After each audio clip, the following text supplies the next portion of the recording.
এবার প্রথম ভোট দিবেন না আগেও দিয়েছেন? এর আগে ভোটার ছিলাম কিন্তু ভোট দিতে পারিনি, বাট ইনশাআল্লাহ আশাবাদী এবার প্রথম ভোট আচ্ছা, দেব। এবার যেহেতু প্রথমবারের মতো ভোট দিবেন, নিশ্চয়ই অনেক প্রত্যাশা আপনার আছে।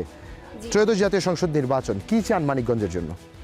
মানিকগঞ্জের জন্য বলতে হচ্ছে যে মানিকগঞ্জ একটা শিল্পনগরী।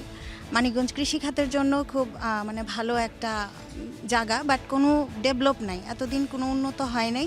তা আমরা চাই মানিকগঞ্জের শিল্পনগরীর উন্নতি হবে এবং কি নারীদের ক্ষমতা, নারীদের নিরাপত্তা এবং কি নারীদের কর্মসংস্থানের ব্যবস্থা জানি করে, এরকম কিছু একটা। আচ্ছা, সেক্ষেত্রে এখানকার কৃষকদের ন্যায্য মূল্য কি আপনার ভোটাধিকার প্রয়োগের ক্ষেত্রে একটি নির্ণায়ক হবে কিনা? ন্যায্য মূল্য যেন কৃষক পায়, তা আপনি সিদ্ধান্ত নেবেন কিনা ভোট দেওয়ার ব্যাপারে? হ্যাঁ, অবশ্যই এটা তো চিন্তা করতেই হবে, কারণ মানিকগঞ্জে হচ্ছে অনেক জনগণ আছে, ঢাকার খুব কাছে। এখানে কৃষি খাতের উন্নত হলে ঢাকার কাছে থেকে আমাদের বাজারজাত করতে অনেক সুবিধা হবে।